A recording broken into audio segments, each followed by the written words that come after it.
21 ساڵ لەمەوبەر و دوایەوەی ئەمریکا و هاوپەیمانان کۆتاییان بە ڕژێمی بەعەسێنا، دەسەڵاتدارانی هەرێم ڕوویان لە بەغدا کرد بە مەبەستی بەدەستهێنانی مافەکانی گەلی کورد، بەڵام لەو کاتەوە تا ئێستا هەر بە شوێن بەرژەوەندیەکانی خۆیانەوەن. 19 ئازاری ساڵی 2003 ئەمریکا و بەریتانیا بۆ لەناوبردنی ڕژێمی ئەو کاتەی بەعەس هێرشیان کردە سەر عێراق. دوای 20 ڕۆژ لە هێرشی ئاسمانی و زەمینی، ڕۆژی 9 نیسان پەیکەری سەدام حوسێن لە ناوەڕاستی بەغدای پایتەخت ڕووخێنرا. ئیدی ئەو ڕۆژە وەکو هێمای ڕووخانی ڕژێمی بەعەس لە عێراق دانرا. لە دوای ڕووخانی ڕژێمی بەعەس، دەسەڵاتدارانی پارتی وێکێتی ڕوویان لە بەغدا کرد بۆ ئەوەی بەشدار بن لە بنیاتنانەوەی عێراق و دەستپێکردنەوەی پرۆسەیەکی نوێ تا لە ڕێیەوە خواستەکانی گەلی کورد جێبەجێ بکەن.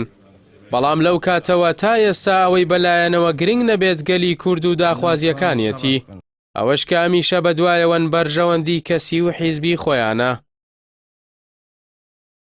لە دوای 2003ەوە پارتی وێکێتی جگە لە گرێبەست و بەرژەوەندی حیزبی هیچ جۆرە بابەتێکی بەرژەوەندی گشتی ستراتیژی کارکردنیان نەبووە لە بەغدا.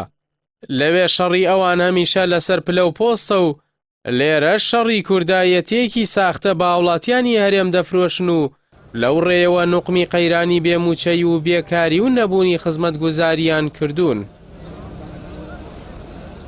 ئەگەر باسی مادەی 140 بکەین کە تایبەتە بە کەرکووک و ناوچە کێشە لەسەرەکان، دوای ئەو هەموو ساڵە نەک نەیانتوانیوە چارەسەری بکەن و کەرکووک بگەڕێنەوە سەر هەرێمی کوردستان، بەڵکو کارێکی وایان کردووە کە ئێستا بەشێکی زۆری هاوڵاتیانی ئەو ناوچانە زیاتر حەز دەکەن سەر بە بەغدا بن وەک هەرێم، چونکە نایەنەوێت هاوشێوەی موچەخۆرانی هەرێمی کوردستان دەردی بێموچەیی بچێژن.